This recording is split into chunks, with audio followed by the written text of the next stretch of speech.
It's on, but it's not very fast. I'll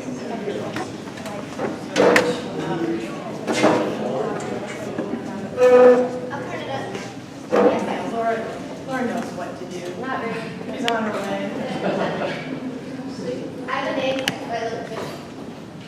Welcome to the second part of our 27th annual Helen Clark Berlind Symposium.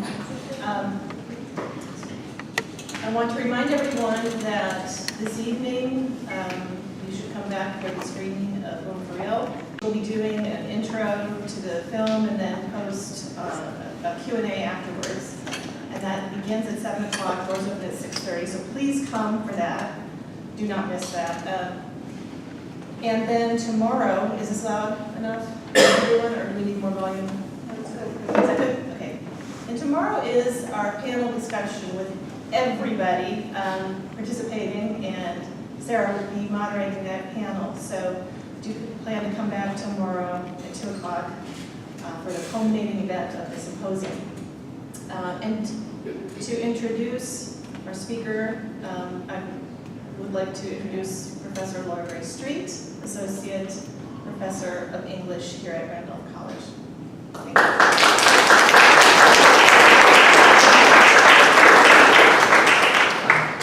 Hi, everybody. I'm glad you're here. Glad you're all here.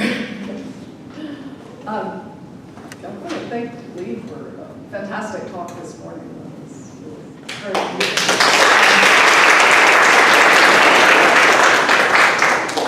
I had a friend in college from New Jersey. I went to Collins, across the other women's college in Roanoke, Virginia at that time. And she started, sort of 81, 82, started bringing these cassette tapes back to school with her, that she would put her tape recorder up to the radio at like 2 and 3 o'clock in the morning and record these radio shows by, the world famous Supreme Team and Mr. Magic and Marley Marl. And it was like magical to me. It was those tapes have lived with me, and just hearing. Thank you. So this whole exhibition, the film, which I got to see Thursday night, the symposium, the work that we're about to hear from this amazing writer. What I love about it is how it gives us the scene, and I mean the scene not just as in the art scene or kind of that sense of celebrity scene, but like a scene from a play, this kind of long-running play that is art. We have the conversation that we get to participate in, or overhear in some way, the community, and I would say really the ecology of this group of multifaceted writers, artists, musicians, filmmakers, everything. It's really a privilege, and it's one of the things to me that's so exciting about being a part of some kind of artistic community. I think of the way Lynchburg has a little bit of, Anne Spencer, who is a Harlem Renaissance poet. She lived in Lynchburg, Virginia, and how those worlds intersected here in a really important and momentous way. I was actually introduced to the work of Luc Sante in a sort of mini version of a kind of scene in Lynchburg in the mid to late 90s, early aughts, when we had a whole sort of congregation, a sequencing congregation of Stegner Fellows who were in residence as Thornton Writers in Residence over at what was then Lynchburg College. And I called them the Stanford Mafia in a fond way. It was really, Chris Wyman, Naeem Noor, Tommy Ansel, and Lee Warren, Ed Arnold, Jeff Brock, and they brought with them people from Stanford and from that area, Simone de Piera and August Kleinsaller. A lot of the Stegner Fellows came to be in residence, but then they came back and they taught here. They lived in Lynchburg. It was really incredible. So the one who was the founder of all this, Chris Wyman, whose first book was just coming out then, before he became the editor of Poetry Magazine, he's now at Yale, said, "You have to read this book." He said, and I was just entranced with it. There's poetry in Luc Sante's writing that speaks to me, and even though he's writing in prose, and it's a memoir to me that takes in the world, that takes in place. And I just hearing him talk and knowing his history with poetry, that poetry is at his heart.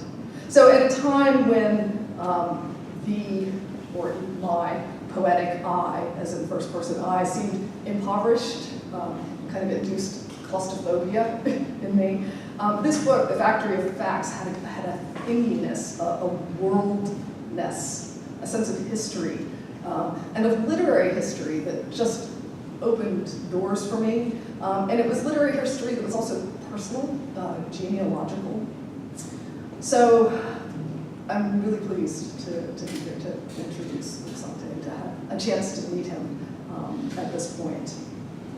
He was born in Belgium in 1954. His family emigrated to the United States and settled in First Summit and New Providence, New Jersey.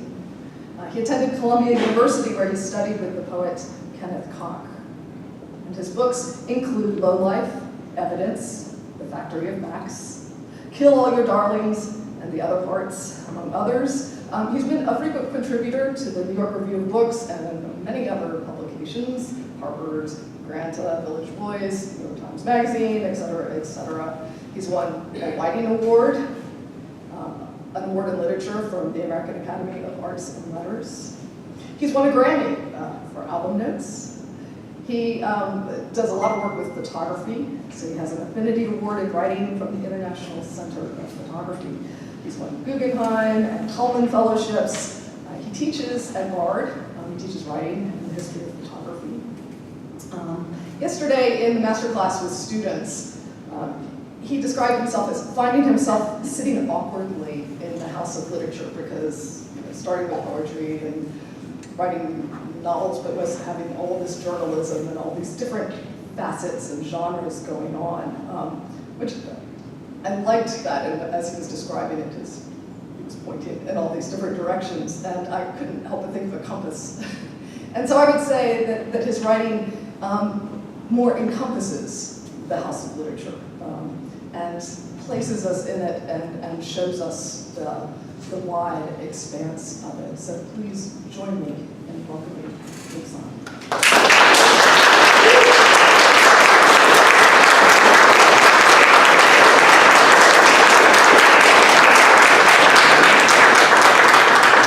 Thank you, Laura Gray, and thank you to Martha and all the other wonderful members of this college community for the warm welcome. So I'm going to read you a bunch of little things, different things. The first is, well, this one was responding to a prompt, which was to write a personal account of music in my youth. And it's actually relevant to this exhibit because it's scene setting. It's about the Lower East Side. There is a time progression which is not necessarily always evident in the piece, but it runs from about 1978 until about 1982. And it's, so this is an excerpt from a piece called Maybe the People Would Be the Times. The beatniks called our neighborhood the set, which is apt since that is where the strutting occurs. There are people who do not seem to exist except on the St. Mark's sidewalk between 2nd and 3rd, and that number has increased as the population has expanded. You see outfits that make you look twice, useless to enumerate since there are even more outrageous ones that are out there right now. And then you never see them again. But by this time there are scenesters in every hole. The epoch when you'd sort of nod when passing a compatriot you didn't know is long gone. People have moved in wholesale, in contingents from around the world. The Texans, the Germans, the Australians, the Irish, the enormous number of people from Northeast Ohio, the bounce backs from San Francisco. There were 2 clubs for the longest time, and now there are as many as 20, although the number is constantly shifting. You've lost count of how many clubs you've attended, sometimes with lights and pageantry and bouncers behind a rope, that were shut the next day by the cops or the firemen or the creditors. You pass clusters of photocopied posters everywhere, on every stretch of non-residential unoccupied wall, pretty much. And you rarely see an intact poster more than 2 or 3 days old. Sometimes you can't tell the band posters from the conceptual art posters or the nutjob conspiracy posters. The posters build up into clumps day after day after day, and when they reach a critical weight, they calve off like icebergs. You go out wheat pasting sometimes, and it's a mess. The glue freezes in the winter and gets all of your clothes and in your hair in the summer, and you're always keeping an eye out for the cops, and you're trying not to cover over other people's posters, but often can't help it, and you wonder whether yours won't be covered over by daybreak. The base these days is physically present, issuing from bars and passing cars and parked cars and pizzerias and record stores and clothing shops, but it is always in your head because it is indelible. On your rounds, you're motored by Robbie Shakespeare on Junior Delgado's Ford Augustus, and Bootsy Collins on Parliament's Flashlight, and Lloyd Parks on Dennis Brown's Equal Rights, and Jamaluddin Takuma on Dornette Coleman's Voice Poetry, and Ja Wobble on Swan Lake by Public Image Limited, and so many others you can't name, since you heard them in a club or on a 12-inch single with the most minimal information rubber stamped off-center and half-inked. It's all about the body nowadays, and you fling yours to hell 4 to 5 nights a week. You are stepping and hot-dogging like a wizard, executing moves you amaze yourself with, sure that everybody around must be eyeballing you, master of the polyrhythms, freestyling to the lip of the world without ever falling off. You favor the clubs with the least number of people on the floor so you can truly strut, open out, work your arms, jack your footwork. You look over at your partner and you briefly sink on the chorus. Then you both spin off into separate waves again, honoring the hi-hat with that guitar that sounds like a rubber band, clairvoyantly anticipating the next chord change, or even the next item that segues in with a counterintuitive slow shimmer. You knew that would happen. You are omnipotent because you are so deep inside the groove, you might as well be born there. You are the one most like the music, and your inner being shines forth like a beacon slicing across the floor, illuminating the corners. Also, you are high as fuck. You have arrived where you once wanted to be, in the dominion of music, the kingdom of the groove, the empire of rhythm. For better or worse, you are living in Youthville, where 9/10 of the people you register in your field of vision are your age and more or less on your team, even though the scene long ago fragmented into affinity groups. This one eternally rocking, that one given over to costume parties, others to champion-level drinking, or filming themselves naked, or experimenting with electronics, or drafting militant screeds, or following everything that's going on in London with painstaking fidelity to detail. One day, everybody on the street is wearing horn-rimmed glasses and businessman raincoats buttoned up to the neck. The next, they're all dyed blonde and sporting cowboy neckerchiefs and big hats pushed back on their heads, and those go for all the sexes. You go to clubs with polysyllabic names where all you can see is a strip of blue light at belt level. You find yourself in big-ass clubs with the ambiance of airports. You might be ushered into clubs with door policies so restrictive there are more people outside than in. You follow cryptic instructions to clubs on rooftops or in cellars or on the 17th floor of featureless office buildings, or to whoop-de-doos in public parks that might last an hour or 5 minutes depending on when the cops show up. You make your way to clubs that open at 4 a.m. and close their doors sometime around noon. There's the one in the alley far downtown where you get yourself into a fist fight for reasons you can't begin to fathom. The one in the ancient condemned theater on 14th Street where jokers online in the fire trap staircase start flicking lit matches at one another. The one in the decommissioned bar and grill where the personnel from all the other clubs go after closing, where you belly up to the counter and order not drinks, but rails of uptown. You get your poetry in snatches now because it shows up as crooked lines deep inside the groove or buried in the mix or mumbled through a sleeve. You might register the moments subliminally, maybe pick them up in daylight sometime later and wonder where you caught that sentence. Most of you recall single bar chorus phrases that rattle around your head while the rest of the number might as well consist of do's and da's. She's lost control again, and the cassette played pop tones, and Tanz der Jesus Christus. But lately, poetry has been filtering down from the Bronx on stray 12s. You can sometimes buy in that place on Union Square, where they seem to rotate the stock every other day.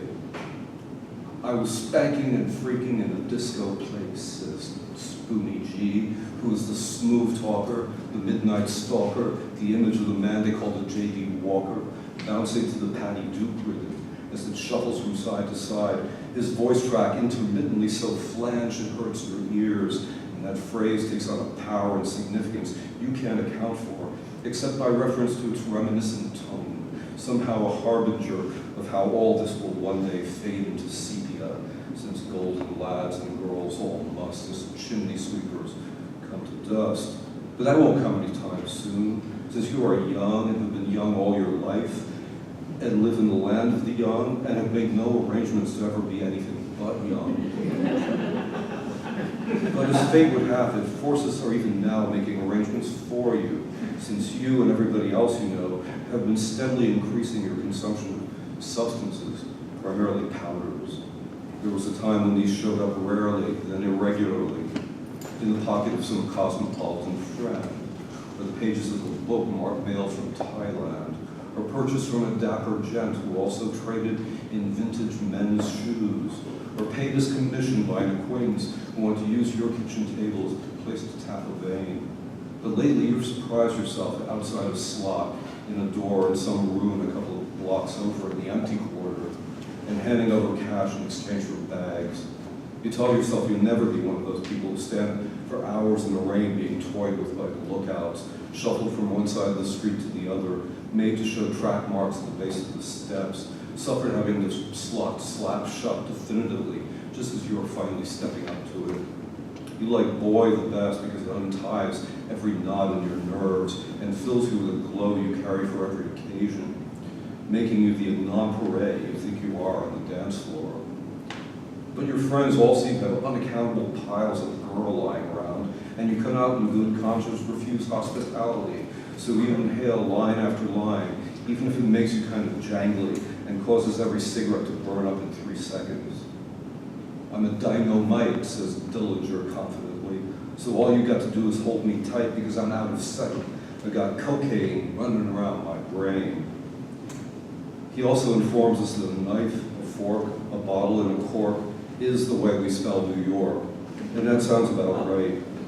All around us, property is being carved up.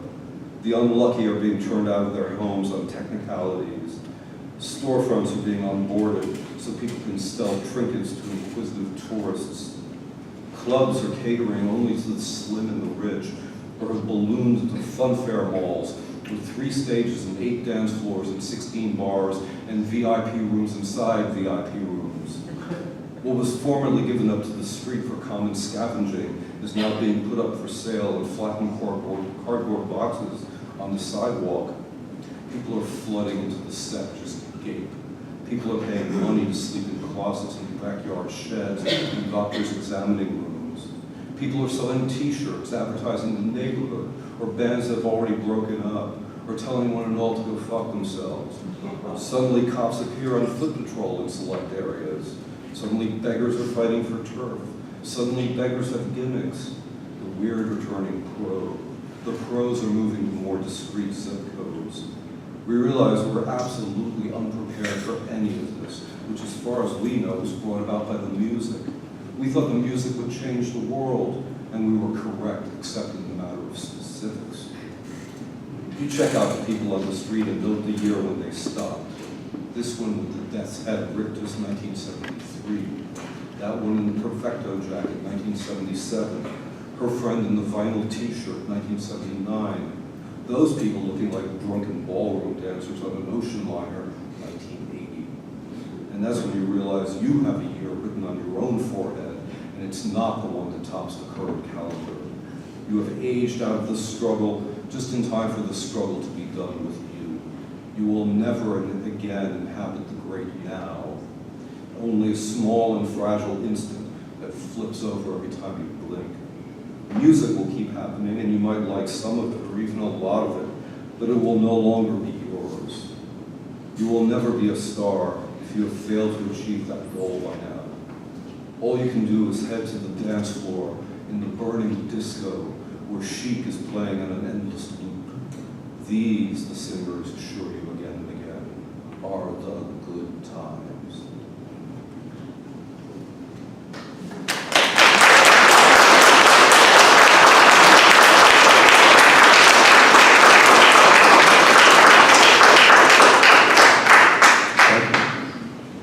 This is a more contemporary thing. This is called Summer with 1,000 Julys. I have it on the highest authority that summer will never end. It might get cooler intermittently, but it will never stop being summer. Which is, of course, wonderful, because summer is a bubble during which life's ordinary rules are suspended. Summer is when we don't have to get up in the morning, or even the afternoon. Summer is when we insist on ice-cold beer to chill our body cavity, especially the spleen. Summer is when we go see particularly stupid movies because it would be unseasonal to have to think. Summer is when we get into fights with the neighbors over noise or property lines, or because we should live next door as well as at our house. Summer is when nobody ever has to make eye contact. Summer is when nothing ever happened before at this moment right now. Summer is when we trash the joint because whatever. Summer is when we fire guns into the air and the bullet never comes down. All the very best countries celebrate their national holidays in the summer. Summer is the season best adapted to modern commerce. When you think Hollywood, you think summer. Arson perpetuates summer. It makes it an action, not just a moment. In summer, we think of rain as a calamity, and so does the weatherman, who pulls a long face at the announcement of a sunless day. Summer craves fresh bodies. Summer has no consequences. Summer has children in every orphanage. Summer just walks into your house and goes straight to the refrigerator without saying hello. Summer has not spoken to the other seasons in decades.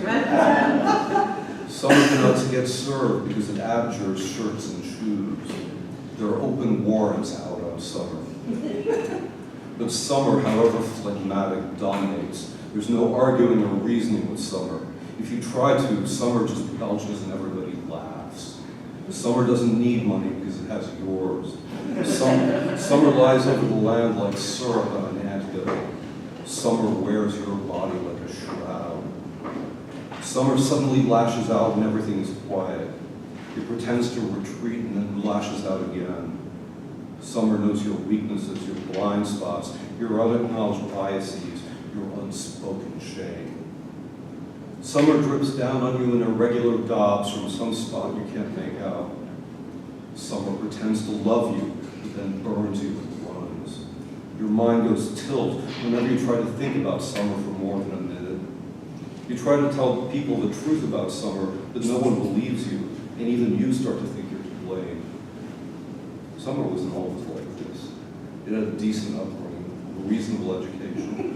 It lived in harmony with the other seasons, sometimes trading off bits of one another's weather. Just where it went wrong is uncertain, except that it happened in our lifetime. It was all those cars, all those drugs, all that red meat, all that money it sucked up and vaporized. Summer only remembers luxury and rage. Summer wants to be universal emperor and lord master of the skies and everything under them.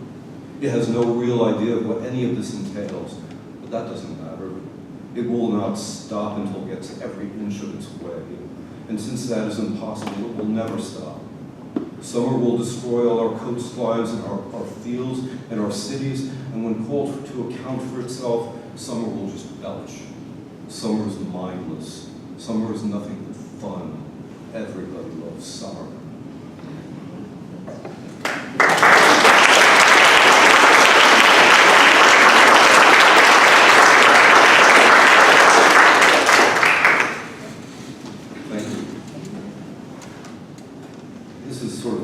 This is called Dear Messiah. You were born in Houston to a 14-year-old single mother. You were the surviving child of twins born to an affluent family. Your mother was a former slave.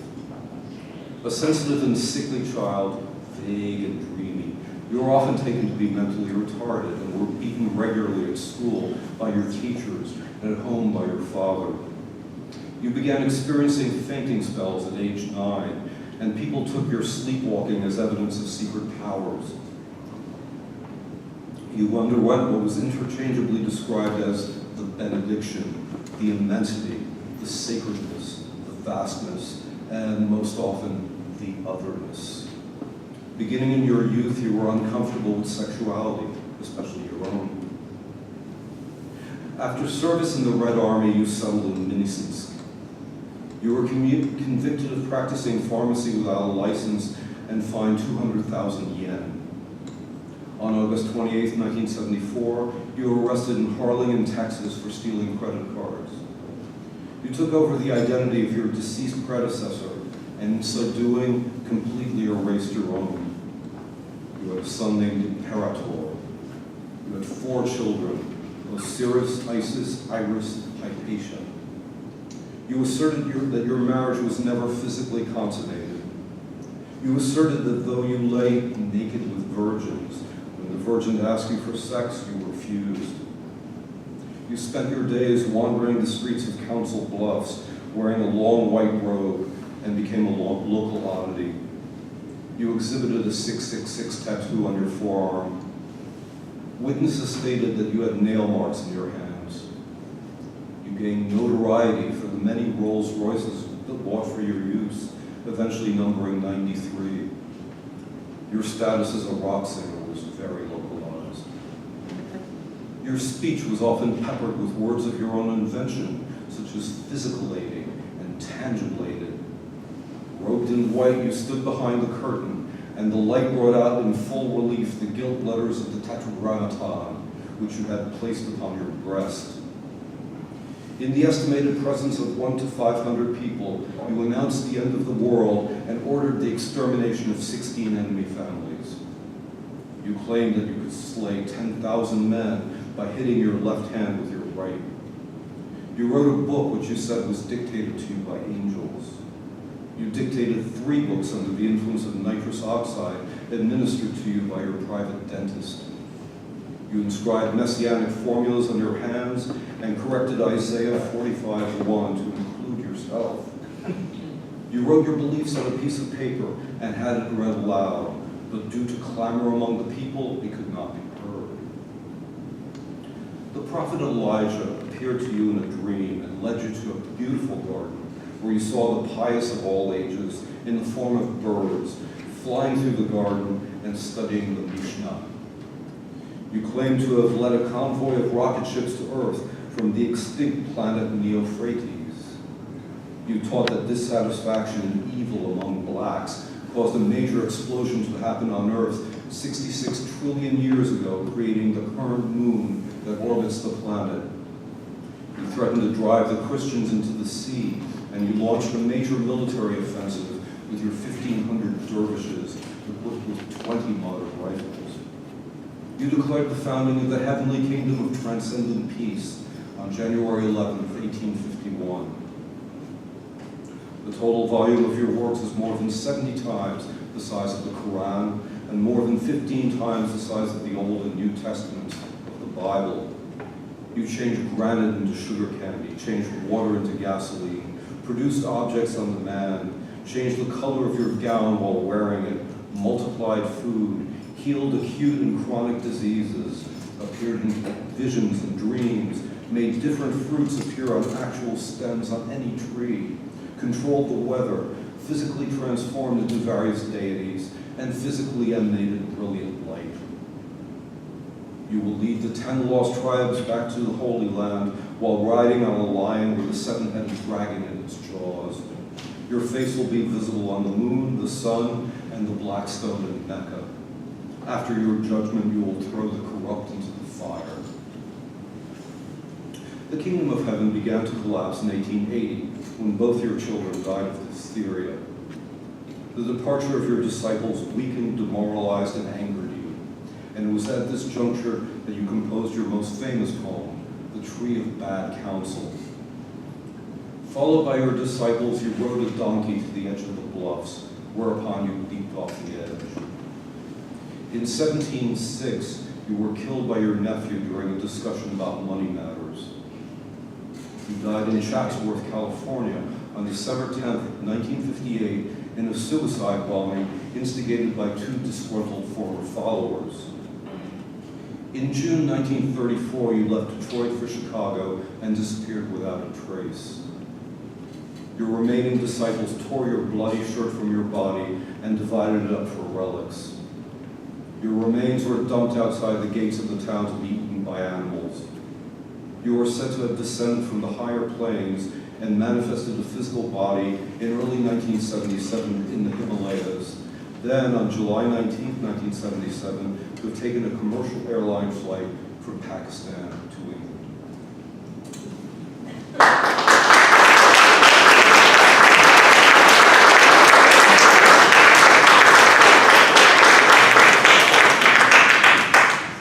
This is called Arlene.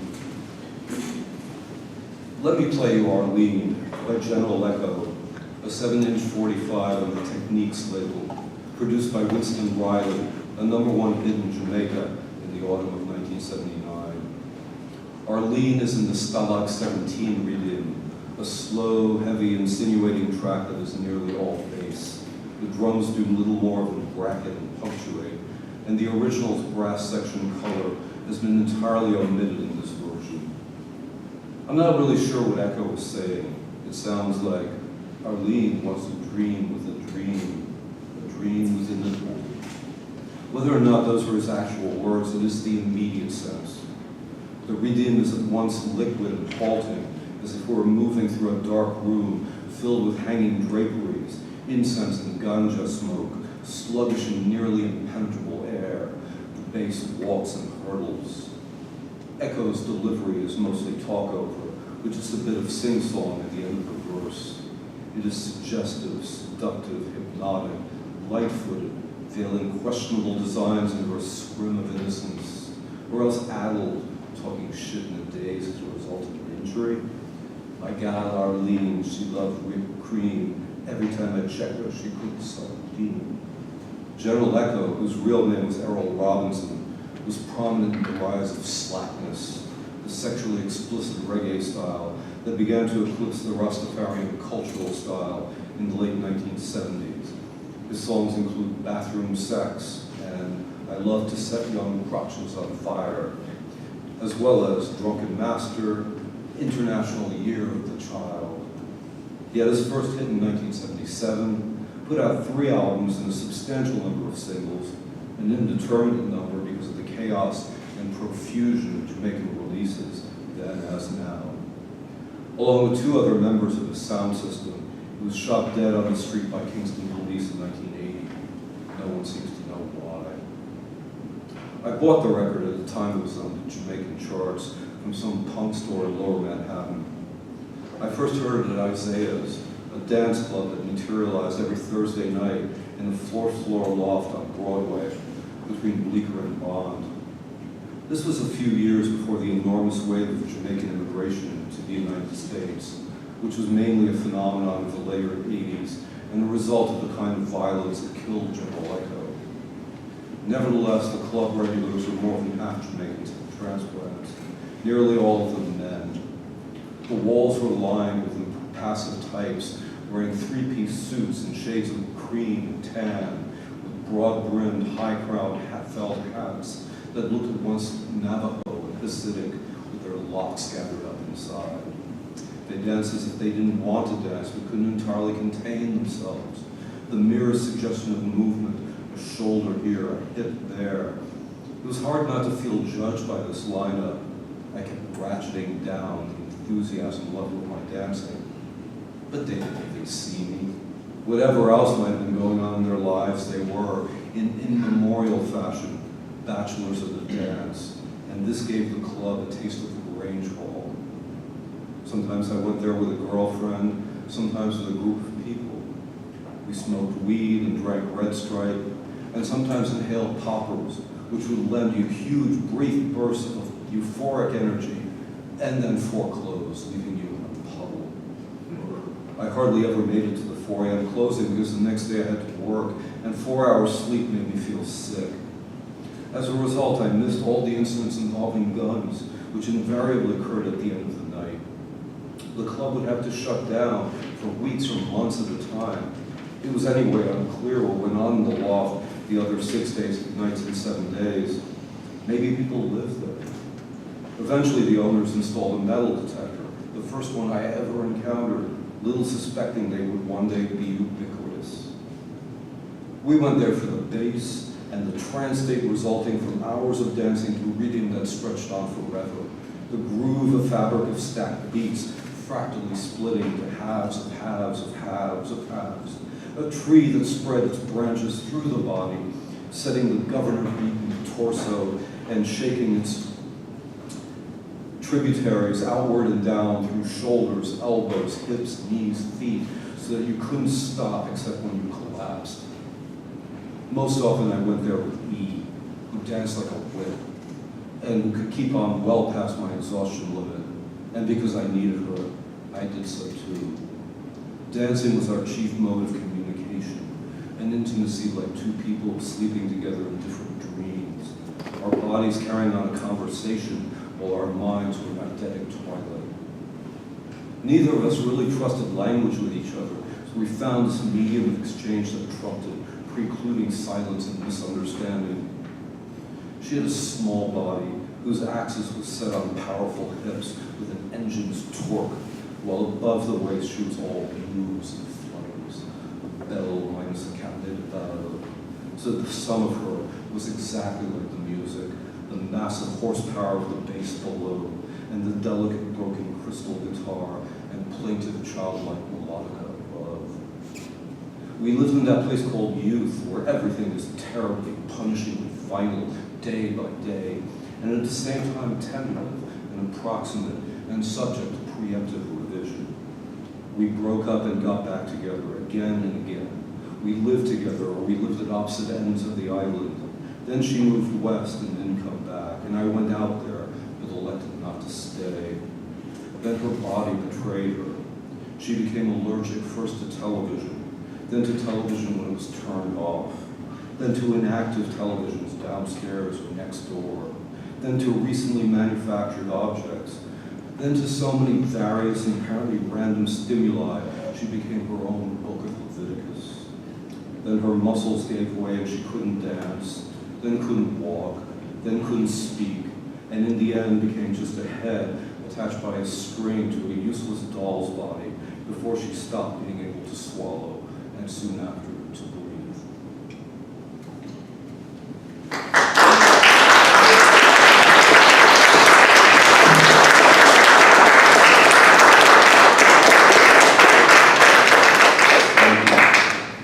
And this is the last thing.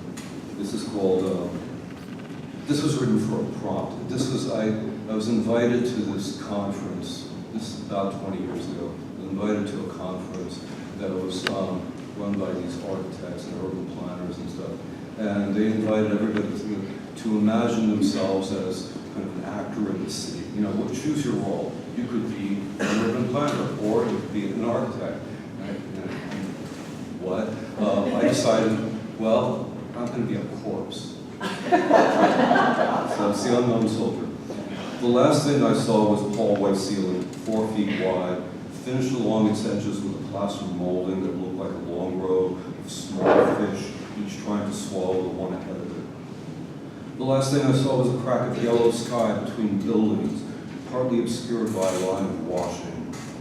The last thing I saw was the parapet, and beyond it the trees. The last thing I saw was his badge, but I couldn't tell you the number. The last thing I saw was a full shot glass, slid along by somebody who clapped me on the back. The last thing I saw was a sedan that came barreling straight at me while I thought, it's okay, I'm safely behind the window of the donut shop. The last thing I saw was a boot, right foot, nails protruding from the instep.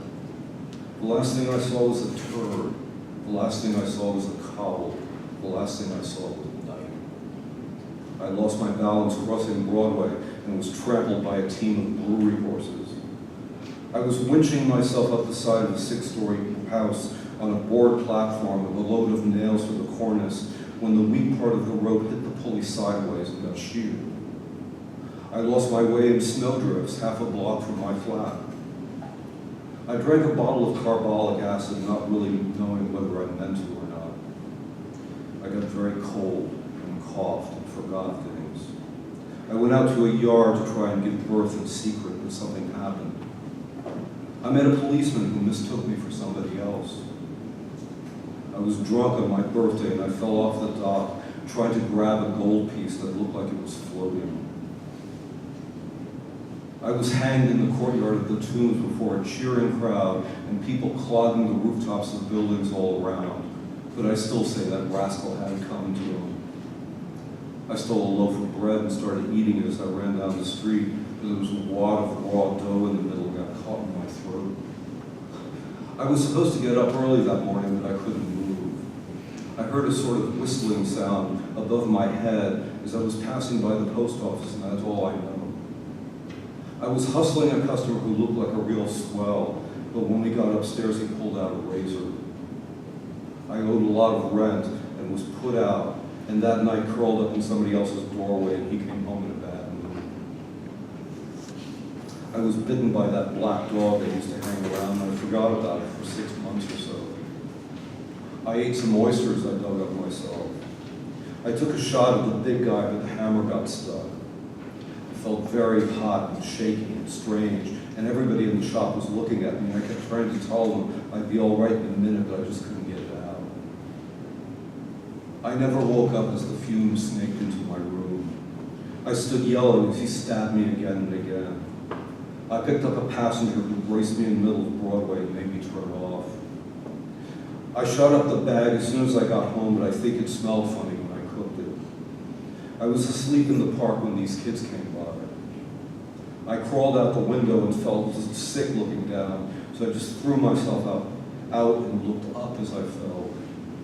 I thought I could get warm by burning some newspaper in a soup pot. I went to pieces very slowly and was happy when it finally stopped.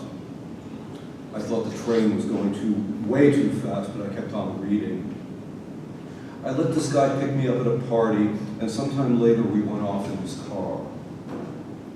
I felt real sick, but the nurse thought I was kidding. I jumped over to the other fire escape, and my foot slipped. I thought I had time to cross the street. I thought the floor would support my weight. I thought nobody could touch me. I never knew what hit me. They put me in a bag. They nailed me up in a box. They walked me down Mulberry Street, followed by altar boys and 4 priests under a canopy, and everybody in the neighborhood singing the Libera Me Domine. They collected me in pieces all through the park. They laid me in state under a rotunda for 3 days. They engraved my name on the pennant. They drew my collar up to my chin to hide the hole in my neck. They laughed about me over the baked meats and rye whiskey. They didn't know who I was when they fished me out, and they still didn't know 6 months later. They held my body for ransom and collected, but by that time they burned it. They never found me. They threw me in the cement mixer. They heaped all of us into a trench and stuck a monument on top. They cut me up at the medical school. They weighed down my ankles and tossed me in the drink. They gave speeches claiming I was some kind of tin saint. They hauled me away in the Ashman's cart. They put me on a boat and took me to an island. They tried to keep my mother from throwing herself in after me. They bought me my first suit and dressed me up in it. They marched to City Hall holding candles and shouting my name. They forgot all about me and took down my picture. So give my eyes to the eye bank, give my blood to the blood bank, make my hair into switches, put my teeth into rattles, sell my heart to the junk man, give my spleen to the mayor, hook my lungs up to an engine, stretch my guts down the avenue, stick my head on a pike, plug my spine to the third rail, throw my liver and lights to the winter, grind my nails up with sage and camphor and sell it on the counter, set my hands in the window as a reminder, take my name from me and make it a verb, Think of me when you run out of money. Remember me when you fall on the sidewalk. Mention me when they ask you what happened. I am everywhere under your feet. Thank you.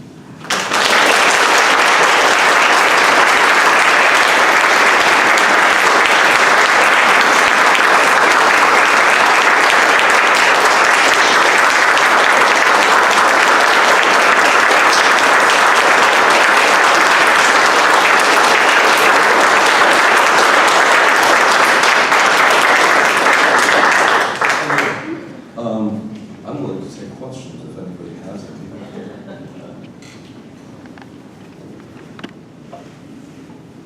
Yes, sir. Well, I just, a couple observations and a question. The first observation is it seems like the exquisite corpse piece that you did there at the end, the collage, it reminded me a lot of Joe Baner's, or I don't know how you said it, clipped memories. You just give them up and then you have to kind of. Oh, you mean I Remember by Joe Brand? Yeah. Yeah. Yeah, Right. I really like that, and I like that piece. They put me in mind of each other. And I was just wondering, maybe also think, why didn't Whitman leave with grass and with this kind of thing? Because it seems so perfect for it, you know? He has these other lists of faces, and but not corpses. So those are my observations. I really like your reading. My question is, how you were saying like some of your writing comes a lot from like you're out someplace and someone gives you a prompt. Do you still get inspired by the city? I mean, I know you used to go club, you obviously go clubbing and dance a lot. Do you still get your research that way in the city, or are you just are you mainly getting prompts and things like that, like a writer on a desk? It varies a lot. I mean, well, first of all, I haven't lived in the city in 20 years. I live in a pleasant town on the Hudson River, 90 miles north. And so I haven't written much about the actual present-day city. Because I do spend a lot of time down there, but I don't feel intimately connected with it in the way I did for so many years. But I do find myself writing about the city of the past quite a bit still.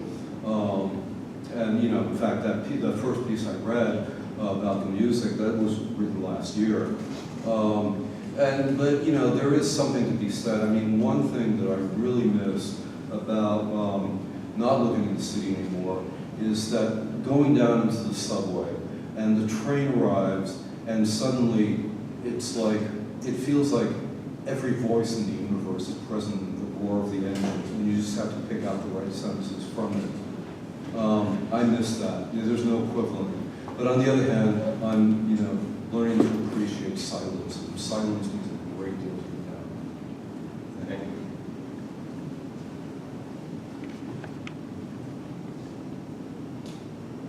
Well, having satisfied everyone's curiosity.